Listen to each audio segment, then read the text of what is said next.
Nakatayo sa waiting shed si Risa habang naghihintay siya ng masasakyang jeep.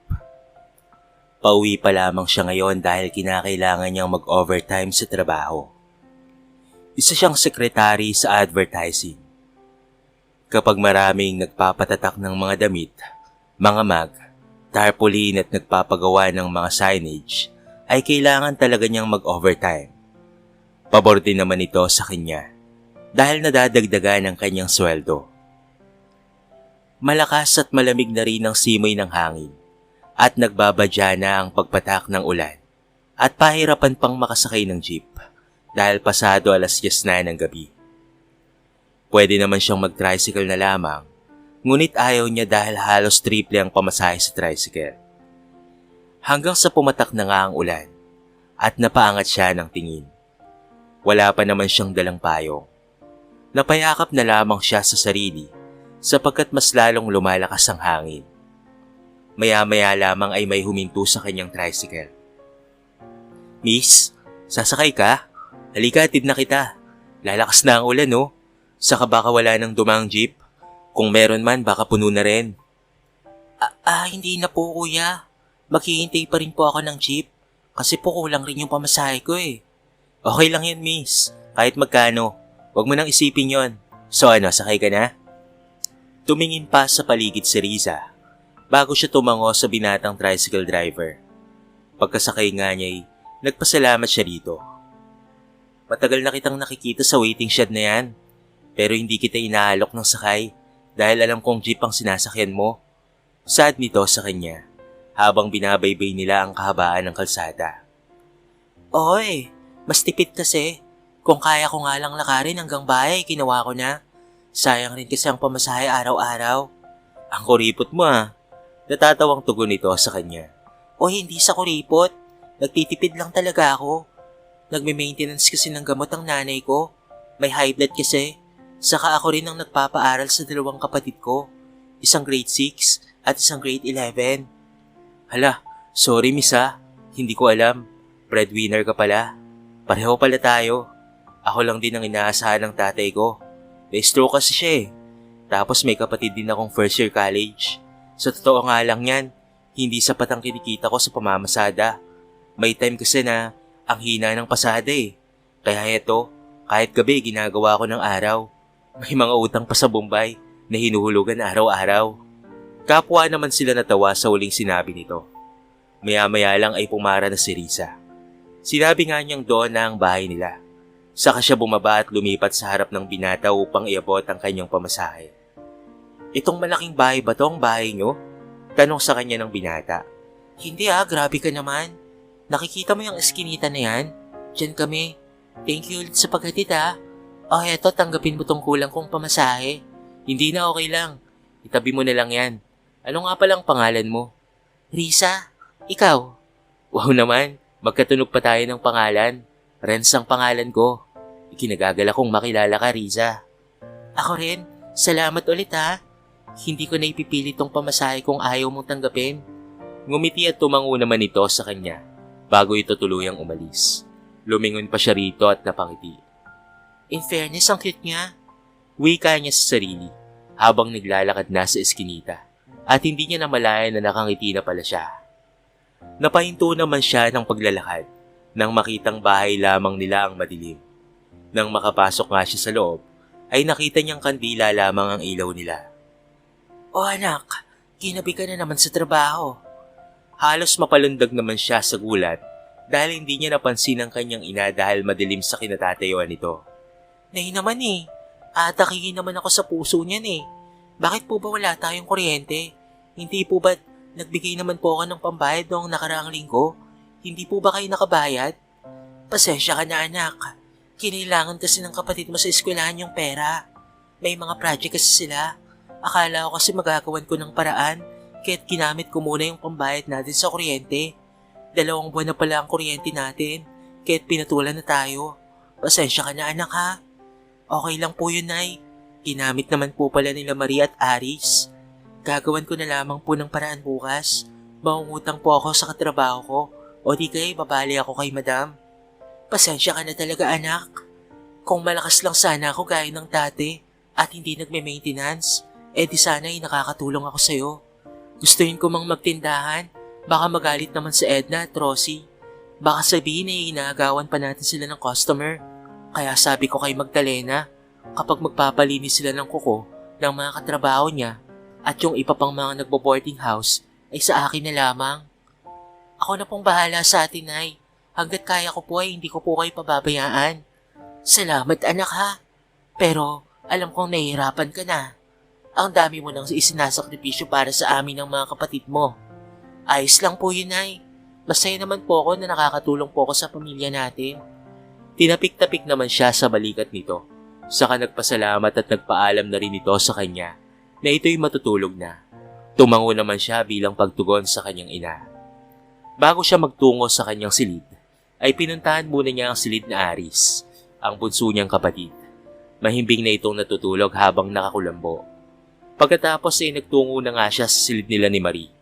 Magkasama sila sa isang kwarto at double deck ang kanilang higaan. Nakita niyang sa ibaba lamang ito natutulog upang makapagkabit ng kulambo. Napaupo naman siya sa silya na naroon sa kwarto nila habang hinihilot ang kanyang sentido. Hindi niya kasi alam kung makakautang ba siya ng pera sa katrabaho niya upang may pakabit na ang kanilang kuryente. Maya-maya lamang ay tumayo na rin siya at nagbihis. Hindi pa siya dinadalaw ng antok kaya naman lumabas na muna siya upang magpahangin. Naupo siya sa upuan na gawa sa kahoy at pinagmasdan ang mga bituin sa langit. Tay, kung nabubuhay ka lang sana, di hindi ko na kailangan huminto pa sa pag-aaral. Nakapagtapos na sana ako ng pag-aaral at isa na sanang doktora ang panganay mo. Pero unbils niyo po kaming iniwan nila nanay. Wika niya nang bigla siyang makarinig ng ingay. Mga nagtatawa ng kababaihan at nag-uusap patungkol sa mga naging customer. Nang matapat ang mga ito sa kanya, ay kumaway ang mga ito at ang isa ay lumapit sa kanya. Risa, anong nangyari? Naputulan ba kayo ng kuryente? Oo, Magda. Nagamit kasi ang pera na pambayad sana ng kuryente namin. Ang aga niyo atang nakauwi ngayon. Inilabas kami ng magkakaibigan. Tapos ayun, pinauwi na rin kami after ng Basta alam mo na yun. Alam mo, easy money ang trabaho namin. Baka want po rin. Sa hirap ng panahon ngayon, hindi na dapat tayo maselan pagdating sa trabaho. Sorry Magda ha. Hindi ko kasi kaya yung uri ng trabaho niyo eh. Hindi ko kayang magbenta ng sarili. Naku, ganyan din ako sa'yo nung una. Pero eto ko ngayon, wala eh. Hindi nakapagtapos ng pag-aaral. Elementary graduate lang kasi ako. Kaya etong kagandahan at kaseksihan ko na lamang ang ginamit ko upang kumita ng limpak-limpak na salapi. Pero hindi naman laging may nagaganap. May magte-table lang sa'yo. Tapos yung mga galanting customer mag-aabot sa'yo ng datong. Ginagawa ko to, hindi para sa sarili ko, kung hindi para sa pamilya ko. Ngumiti at umiling na lamang siya dahil ayaw niya ng ganoong usapan. Mas gugustuhin niya na lamang niyang kumayod mula sa umaga hanggang gabi at magtiis sa asinang ulam kaysa magbenta ng katawan. Pag-isipan mo tong sinabi ko sa'yo ha. Dito mas madaling kumita ng pera. Sad itong muli sa kanya at tinawakan pa ang braso niya. Nang makaalis na nga ang mga ito sa harapan niya, ay kaagad niyang pinunasan ng braso niya gamit ang dulo ng kanyang damit. Ang isipin nga lang ang mga trabaho ng mga ito ay nanginginig na siya. Yun pa kayang gagawin niya? Huminga siya ng malalim bago muling tumingala sa langit. Saka siya bumalik sa loob ng bahay. Kinabukasan ay hindi siya mapakali. Hindi kasi niya masabi-sabi sa kanyang among babae ang balak niya. Naghihintay pa siya ng tamang tiyempo dahil kasama nito ang asawa. Maigpit kasi ang lalaki pagdating sa pagpapabali ng pera. Hanggang sa makita nga niya itong nag-iisa na lamang. Kaya't mabilis siyang lumapit at sinabi ang pakay niya. Mabuti na lamang at madali itong kausap. Kagad siya nitong inabutan ng 3,000 piso at sinabing ibabawas na lamang sa sweldo niya. Mabilis rin niya itong ibinulsa upang hindi na makita ng lalaki niyang amo. Maraming salamat po talaga, madam. Ang hirap po kasi ng walang kuryente, lalo na para sa mga kapatid kong nag-aaral. Ayos lang yun, Risa. Ako nga ang dapat na magpasalamat sa iyo kasi napakasipag mong magtrabaho at talaga namang maayos. Sa tingin ko nga, ikaw ang swerte sa negosyo namin. Magmula kasi nang pumasok ka dito, ay tumami na ang customer namin. Kinikilig naman po ako doon, madam. Salamat po, Madam Nimpa.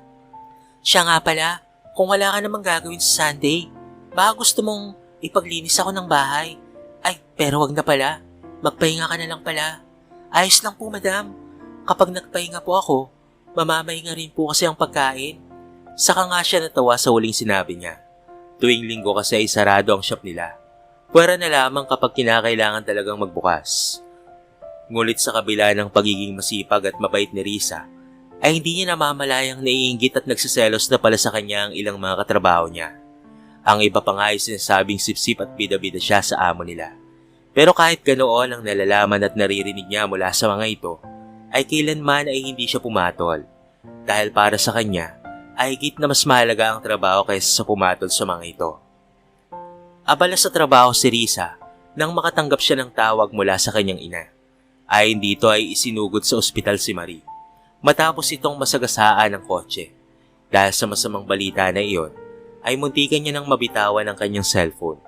Nanlambot rin ang mga tuhod niya at mabilis na tumibok ang kanyang puso. Hindi niya na nagawa pang magpaalam sa mga amo niya at nagmamadali nang umalis ng shop. Pagdating niya sa ospital, ay kaagad niyang hinanap ang kanyang ina maging ang kanyang kapatid. Itinuro naman ito sa kanya ng napagtanungan niya at nasa loob pa ito ng emergency room. Awang-awa siya nang makita ang kalagayan ng kapatid. Puro gasgas ang mukha nito maging ang mga braso at mga binti.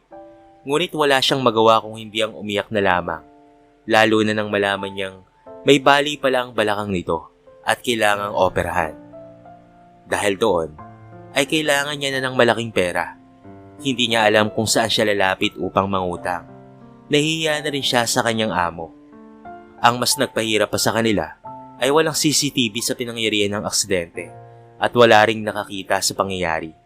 At dahil walang nakakita, ay tumakas ang nakasagasa kay Marie. Sa kabila ng problemang kinakaharap ay nagawa pa rin niyang pumasok sa trabaho. Hanggang sa dumating na nga ang araw ng operasyon ni Marie, wala pa naman siyang hawak na pera. Ang ibinigay na tulong ng kanyang among babae ay nagastos na rin sa ospital. Isa na lamang ang naiisip niyang paraan at ito ay ang inaalok ni Magdalena sa kanya. Pero nagdadalawang isip pa rin siya dahil hindi talaga niya kaya ang ganong trabaho. Mabuti na lamang at maaga silang nagsara dahil walang gaanong customer. Imbes na magtungo siya sa ospital, ay umuwi siya ng bahay at pinuntahan si Magdalena sa boarding house. "O Risa, kamusta si Marie? Lalabas na ba ng ospital? Balita ko, nabalian siya ng buto sa balakang." "Oo naoperahan na siya.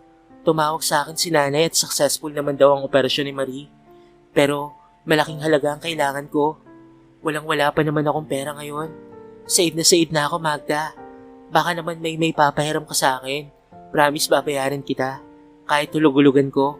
Sa ngayon kasi wala akong ibang alam na malalapitan kung hindi ikaw lang." "Nako, wrong timing ka naman, Risa. Naipadala ko na rin sa pamilya ko sa Cebu. Wala na rin akong pera Pero pwede kitang matulungan na magkapera. Yung inaalo ko sa'yo, baka gusto mo na.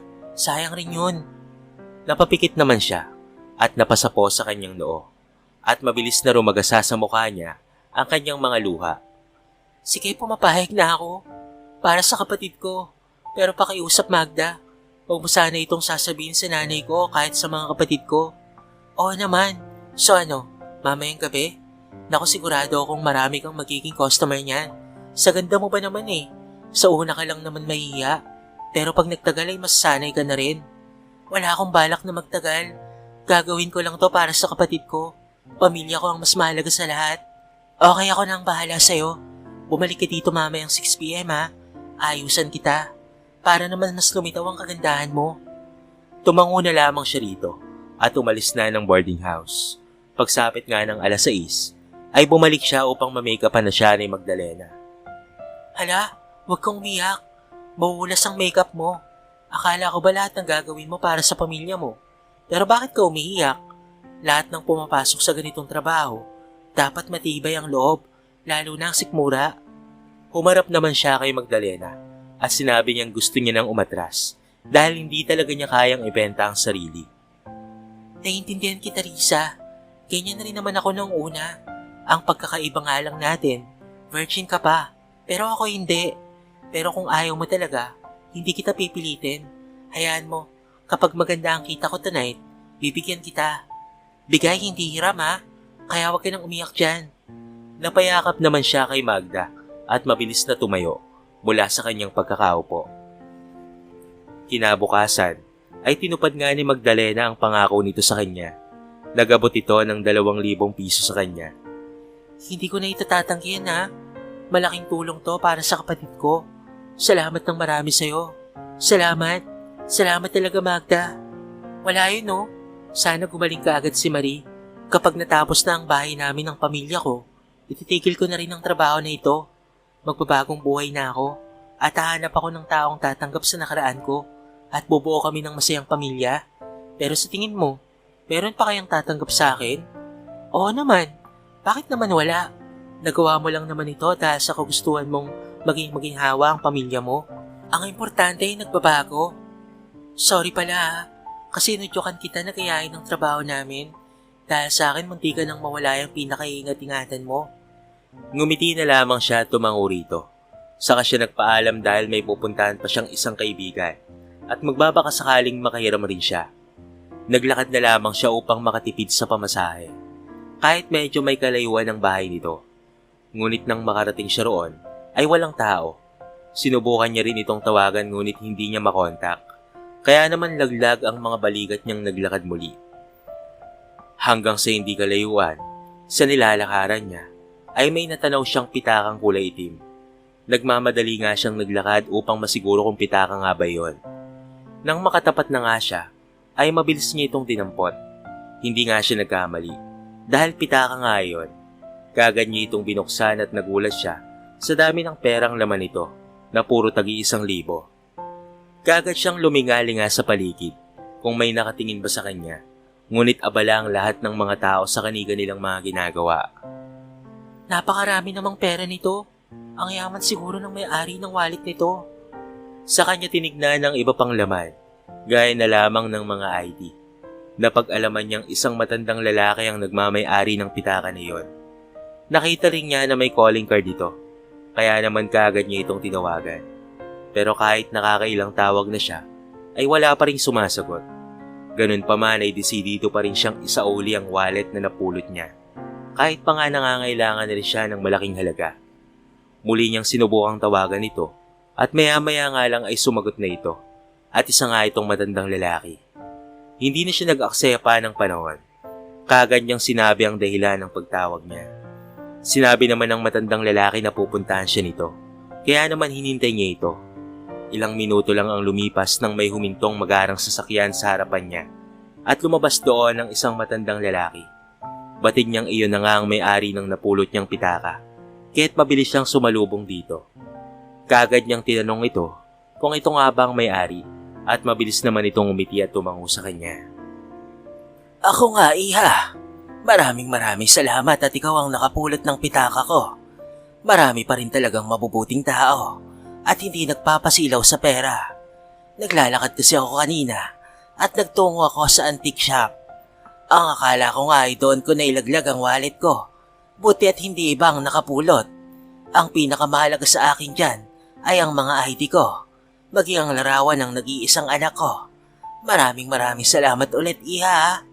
Napakabuti mo. Wala ho yun, Don Marcelino. Ako nga po pala si Risa. Ito nga po pala ang wallet mo. Aniya at kaagad namang tinanggap ng matanda. Ngunit napaawang ang mga labi niya nang makitang inalis nito ang mga perang naroon at iniabot ito sa kanya. Bakit po? Bakit niyo po ito sa akin ibinibigay?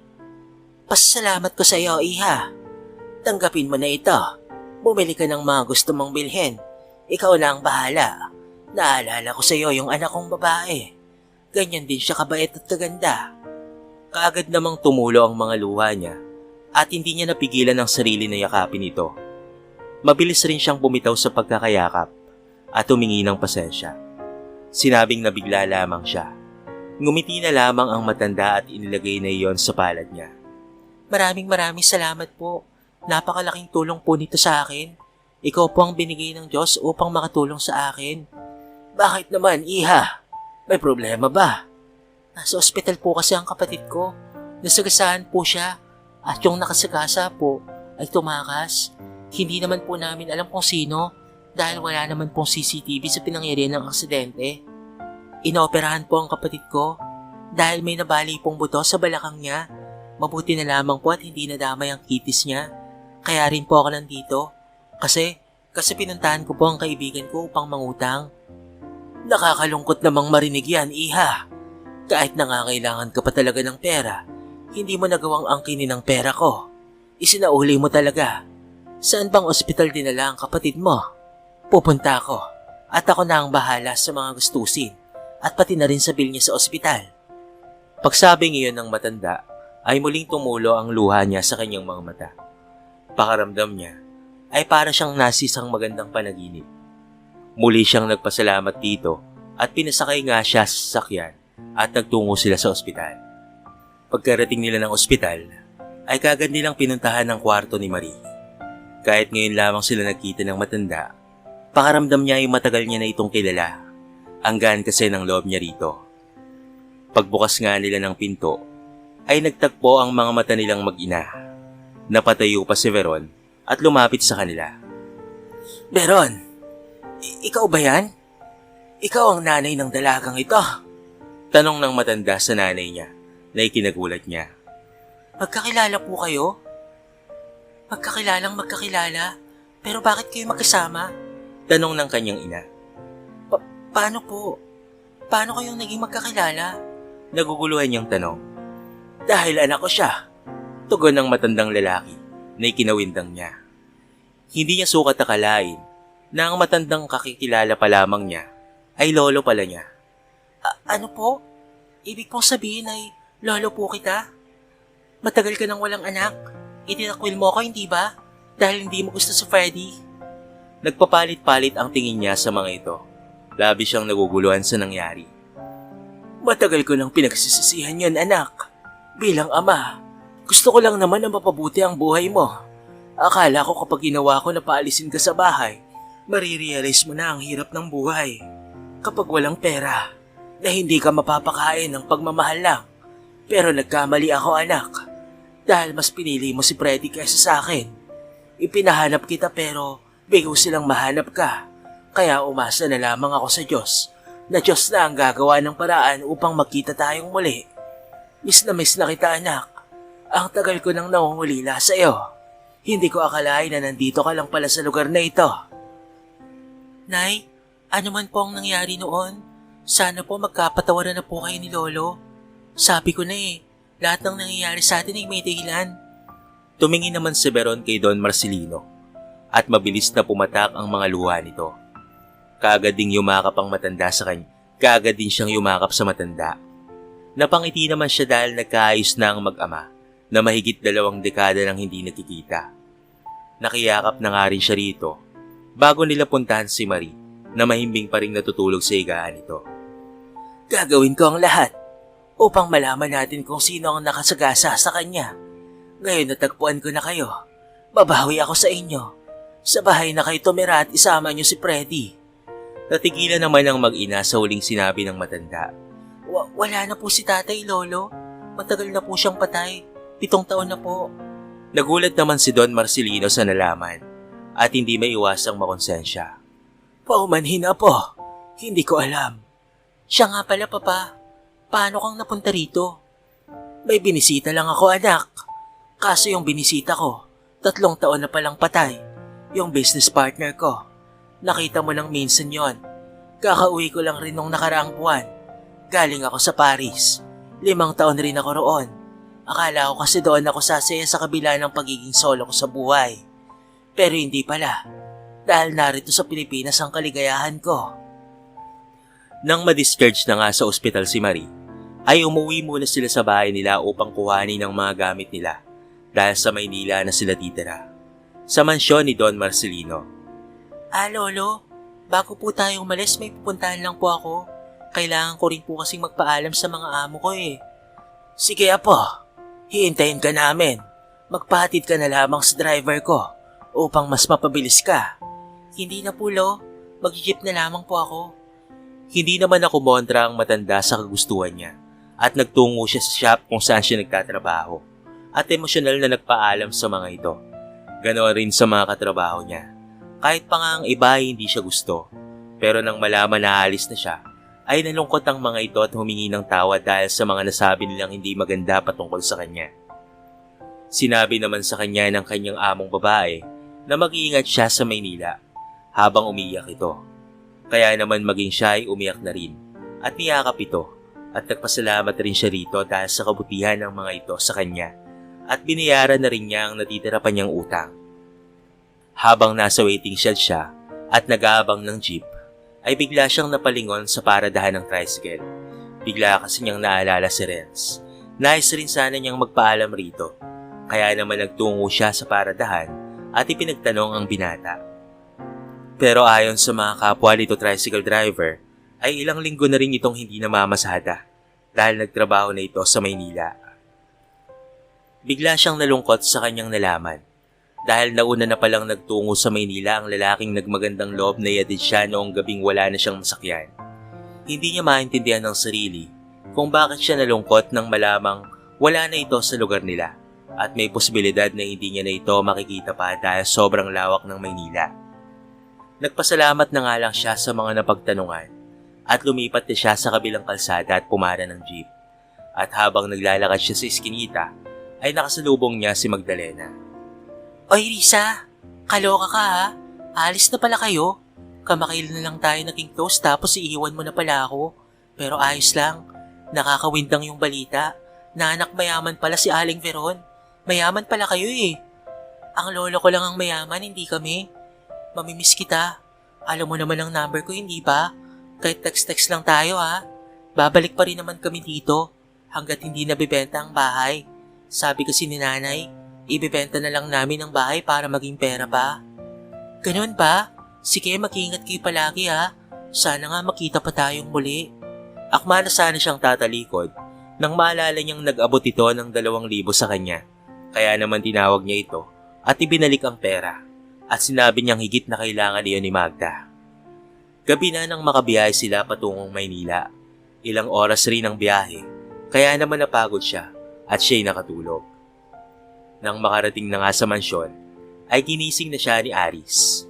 Manghang-mangha sila sa kagandahan ng mansyon at hindi sila makapaniwala na dito na pala sila titira, na sa isang iglap ay magbabago ang kanilang buhay. Nay, totoo po ba talaga to? Pakisampal naman po ako at baka nananaginip lang po ako. Lolo, ang ganda po ng bahay nyo. Ganitong bahay po ang pangarap kong tirhan namin nila nanay. Saad ni Aris, kaya naman natawa na lamang sila. Bahay natin to, apo. Tugon naman ng matandang lalaki habang nakahawak sa wheelchair ni Marie. Maya-maya lamang ay nagtungo na nga rin sila sa dating kwarto ni Baron noong ito'y dalaga pa. Napalinis na rin naman niyon ni Don Marcelino sa dalawa nitong kasambahay kaya pwede na itong tulugan ni Larissa. Hindi rin makapaniwala si Risa na naitago ng kanyang ina ang buong katotohanan na kahit sobra silang naghirap ay hindi ito humingi ng tulong mula sa ama. Nagkatampuhan man ang mga ito at nagkasakitan ng mga damdamin, sa huli mas namutawi ang pagmamahalan sa isa't isa. Nagpatibuhal nga siya sa kama at niyakap ang sarili. Sa pagkakataong kasing ito, ay mararanasan niyang muli ang hindi pasanin ng lahat ng problema mula sa pagiging breadwinner. Mula kasi nang mawala ang kanyang ama at magkasakit ang kanyang ina, ay sinalo na niya ang lahat ng problema at pangangailangan ng kanilang pamilya. Muli nga siyang bumangon mula sa pagkakahiga at nais niyang magpahangin muna sa labas, gaya ng ginagawa niya sa dati nilang bahay. Pagkalabas nga niya, ay nagtungo siya sa napakalawak na hardin. Sariwa ang hangin at malamig rin ito sa balat. Pumikit siya upang mas lalo itong damhin, nang bigla na lamang may narinig siyang kumalansing. Kaya kaagad siyang napadilat ng mga mata at lumingon sa pinanggagalingan ng ingay. Nakita niya ang lalaking nakatalikod habang binubuksan ang maliit na silid sa gilid. Hayaan na sana niya ito, ngunit nang lumingon dito ay kaagad niyang namukaan. Napaawang ang kanyang mga labi at mabilis na lumakad patungo sa kinaroroonan ng lalaki. Nagulat pa ito nang makita siya. Risa? Ikaw nga ba yan? Anong ginagawa mo rito? Dito ka na rin ba nagtatrabaho? Akalain mo nga naman magkasama pa tayo sa trabaho.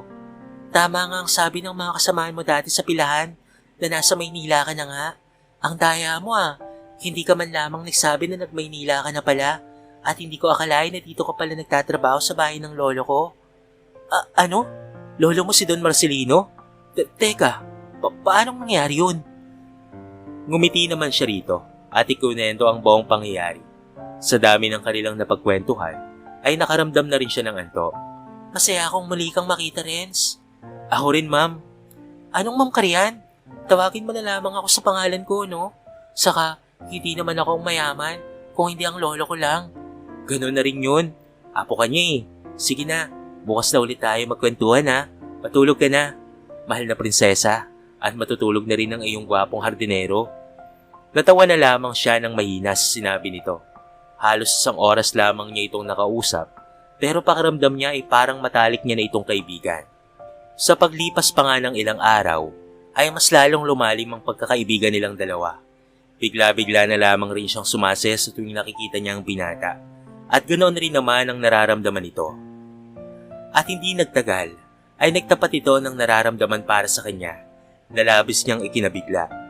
Ang buong akala niya ay siya lamang ang merong nararamdaman para sa binata, ngunit pareho pala sila. Hindi naman humadlang ang pamilya niya maging ang lolo Marcelino niya sa pag-iibigan nilang dalawa ni Renz. Sa katunayan ay suportado ang mga ito sa kanilang dalawa. Naging magnobyo nga sila at kalaunay inalok na siya nito ng kasal. Napakasaya niya dahil ang lalaking naghatid lamang sa kanya noon sa bahay nila ay makakasama niya na ngayon habang buhay at maghahatid sa kanya mula sa tahimik na pamumuhay. Sa ngayon ay naging maayos na rin ang kalagayan ni Marie. Muli na rin siyang nakalakad dahil na rin sa mga isinasagawang therapies. Hindi man nakilala at sumuko ang nakabangga sa kanya, ay pinagpasa Diyos niya na lamang ang lahat. At nagpapasalamat pa rin siya dahil buhay siya at yun rin ang naging daan upang makilala nila ang kanilang lolo at guminhawa na ang buhay nila. Sabay na rin silang nag-aral sa kolehiyo ng kanyang ate Riza. Tourism ang kurso niya, samantalang si Riza naman ay medisina. Hindi man sila sabay na nakagraduate, sabay naman silang inabot ang kanilang mga pangarap. At ang bunsong kapatid naman nila na si Aris ay malapit na rin graduate ng high school. Masaya ring ibinalita ni Riza ang pagdadalang tao niya sa kanyang asawa at pamilya. Wala na talaga siyang mahihiling pa dahil para sa kanya ay pinagkaloob na lahat ng Diyos sa kanya. Isa pang nagpasaya sa kanya nang malamang nagbabagong buhay na si Magdalena at may sarili na rin itong pamilya.